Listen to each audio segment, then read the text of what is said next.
Hello प्रिय विद्यार्थियों, आपका पीआर एजुकेशन यूट्यूब चैनल पर स्वागत है। मैं आज लेकर आया हूँ आपके सोशल साइंस का पेपर क्लास 8 का, जो आपके आने वाले अर्धवार्षिक और बोर्ड एग्जाम के लिए वेरी वेरी मोस्ट इम्पोर्टेंट रहेगा। प्रिय विद्यार्थियों, आज इस पेपर जो मैं लेकर आया हूँ वो बहुत महत्वपूर्ण है। आप पूरा अंत तक देखिए और अपने पाठ्य पुस्तक जो भी आपके रफ कार्य है उसमें प्रश्न और उत्तर उतार दीजिए और उसका रिवीजन कीजिए। प्रिय विद्यार्थियों, पहला सवाल ये रहा आपके,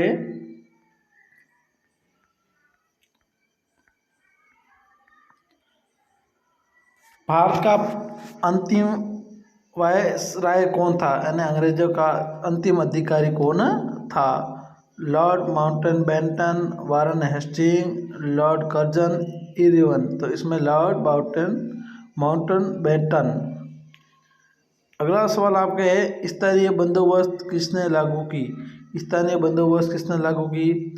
लॉर्ड डलहौजी ने, वारन हेस्टिंग ने, चार्ल्स कॉर्नवालिस ने, वॉलेट मैकेंजी। इसमें तो सही है।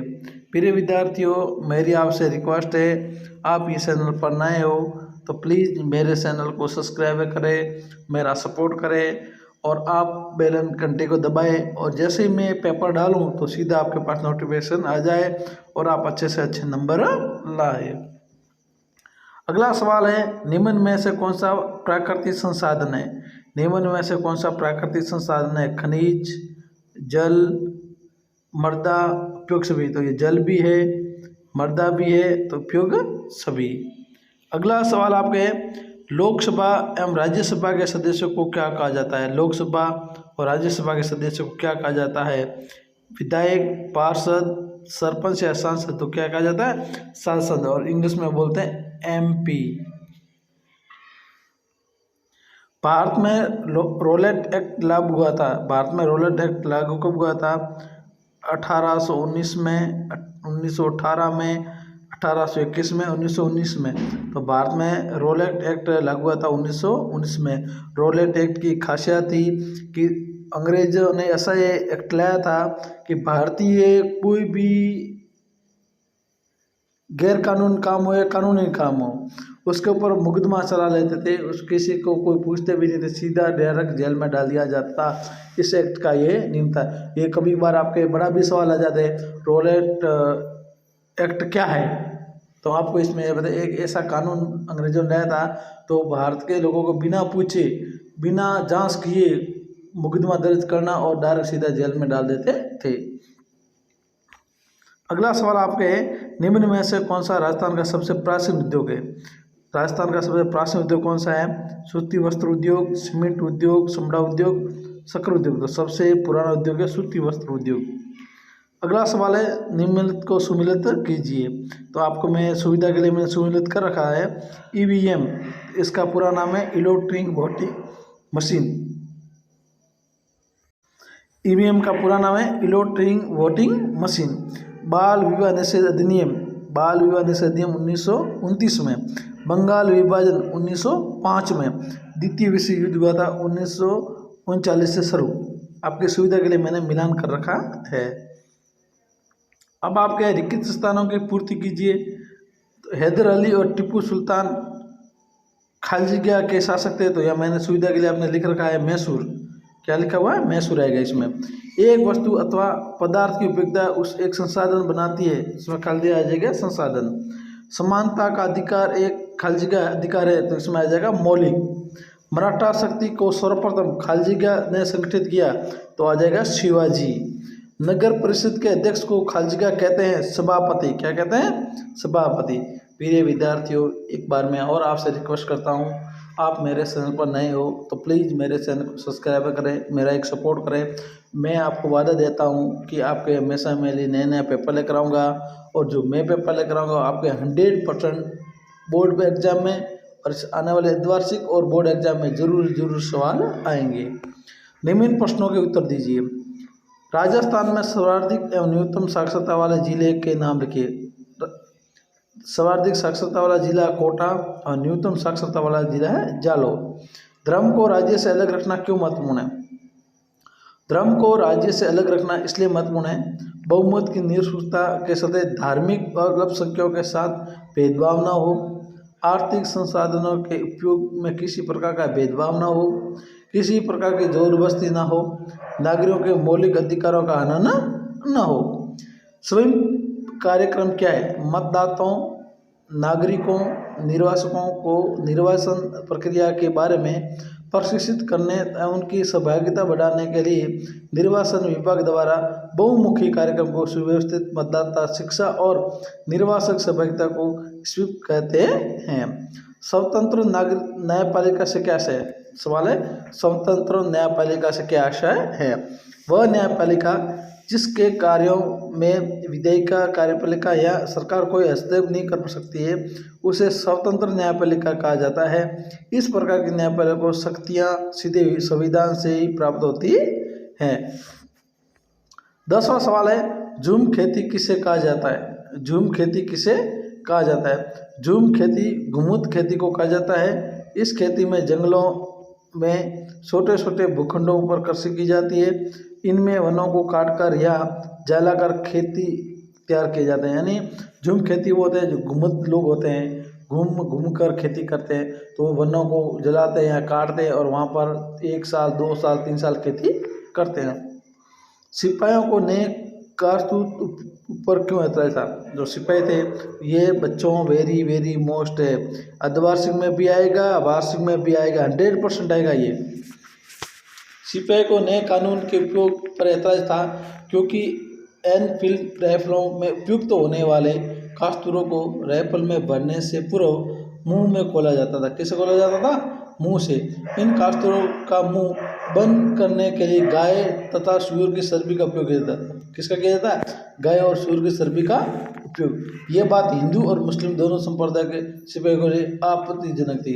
यानी सूअर था वो मुसलमान आपत्ति करते और गाय का वो हिंदू लोग सैनिक थे आपत्ति करते थे, क्योंकि उस कार्य में उनका धर्म नष्ट माना जाता था। इसलिए सैनिकों ने कारतूस का उपयोग करना साफ इनकार कर दिया। अगला आपका सवाल है, सार्वभौमिक वैश्य मताधिकार क्या है? सार्वभौमिक वैश्य मताधिकार क्या है? देश के सभी वयस्क नागरिकों को मत देने का अधिकार है।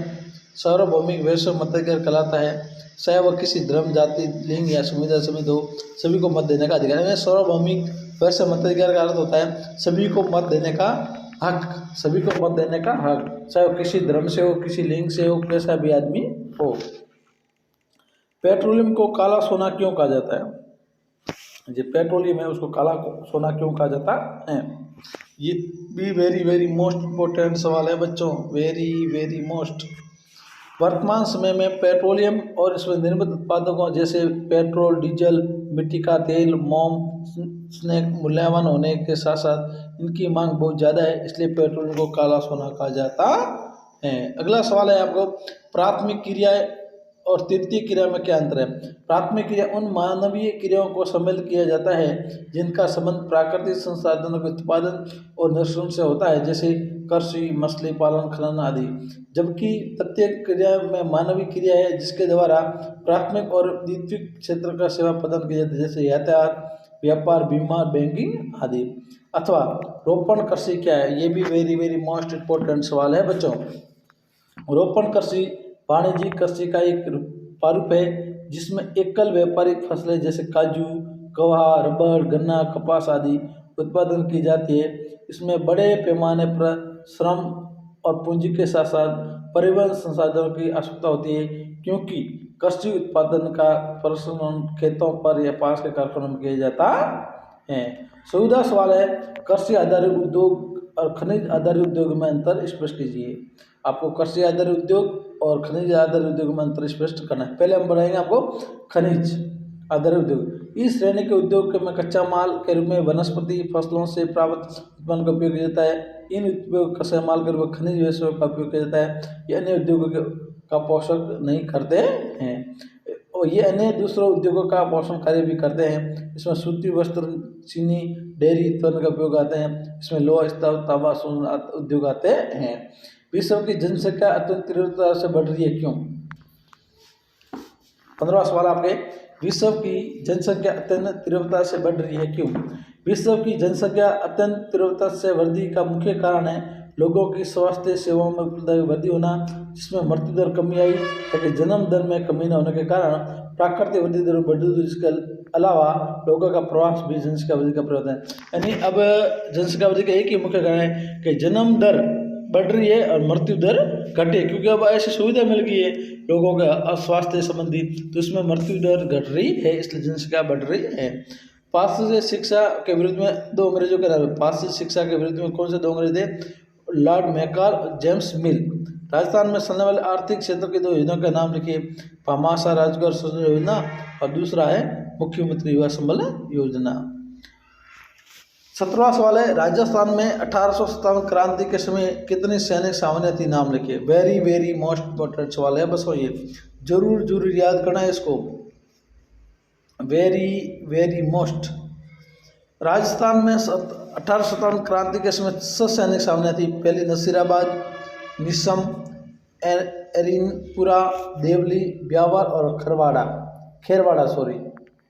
अगला सवाल आपके है, हास्य कारण शब्द से आप क्या समझते हैं? अपने शब्दों में 2-3 वाक्य लिखा। हास्य किसी व्यक्ति या समुदाय को समाज की मुख्य धारा में अलग कर देना, अलग हो जाना हास्यकरण होता है। इसके परिणामस्वरूप समाज के कुछ समुदाय अथवा एक ही समुदाय के कुछ समूह निम्न सामाजिक स्तर का जीवन जीते हैं और शैक्षिक एवं अन्य साधन का अपने पहुंच नहीं पाते हैं।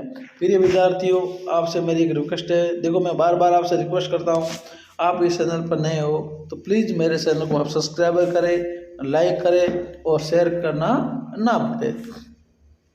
आदिवासी लगातार हाशिए पर क्यों खिसकते जा रहे हैं? 2 कारण थे। आदिवासी लगातार हाशिए पर खिसकते जा रहे हैं, इसके 2 कारण निम्नलिखित हैं। आदिवासी विभिन्न कारणों से अपनी वन भूमि को खोते जा रहे हैं, जिसकी आजीविका के साधन समाप्त हो रहे हैं। आदिवासी को अपनी आजीविका प्राप्ति हेतु कस्बे और शहरों की ओर पलायन करना पड़ता है, जहाँ गरीबी रेखा से नीचे जीवन यापन करने में मजबूर है। 1916 अपराध की जांच करने में पुलिस की क्या भूमिका होती है? अपराध की जांच करते हैं उसमें पुलिस की क्या भूमिका होती है? अपराध की जांच में पुलिस की महत्वपूर्ण भूमिका होती है। FIR दर्ज होने के बाद पुलिस जांच प्रारंभ करती है, वह गवाहों के बयान दर्ज करती है, सबूत एकत्रित करती है। यदि पुलिस ये समझती है कि आरोपी वास्तव में दोषी है तो उसके खिलाफ न्यायालय के आरोप दल पत्र दाखिल कर देती है। राजस्थान के मानचित्र को निम्न कीजिए। राजस्थान का एक मानचित्र है, उसमें कौन कौन से है ये जिले उसके बारे में बताया। जैसे बीकानेर कहाँ है, जोधपुर कहाँ है, भीलवाड़ा कहाँ है और जयपुर कहाँ है, उसके बारे में बताना है। अब एक खंड द मृदा निर्माण को प्रभावित करने वाले कारक कौन कौन से? वेरी वेरी मोस्ट इंपॉर्टेंट सवाल है बच्चों।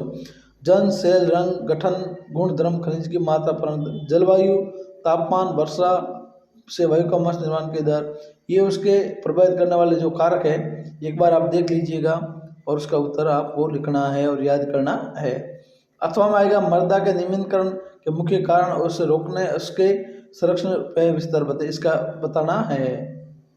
देख लो आराम से आप, एक बार मैं जूम करके दिखा देता हूँ क्योंकि अभी मेरे पास टाइम बहुत कम है, इसलिए आप एक बार देख लो, प्रश्न देख लो, आपके पाठ्य पुस्तक में इसका उत्तर है और उत्तर आपको ढूंढ के लिखना है। प्रिय विद्यार्थियों, बहुत अच्छी मेहनत करो आप और आपके अच्छे नंबर आएंगे, ये मेरा वादा है। विश्व में जनसंख्या के असमान वितरण के क्या कारण है? अलग अलग क्या क्या कारण है, तो उसमें आपको मैं पॉइंट बता देता हूँ। तो भौगोलिक कारण, क्या कारण है? भौगोलिक। और दूसरा है सामाजिक कारण, तीसरा है सांस्कृतिक कारण और चौथा आर्थिक कारण। अथवा आ जाए आपके जनसंख्या पिरामिड क्या है, ये किस देश की जनसंख्या को समझने में किस प्रकार मदद करते हैं, इसके बारे में आपको आपके पाठ्य पुस्तक में दिया हुआ है।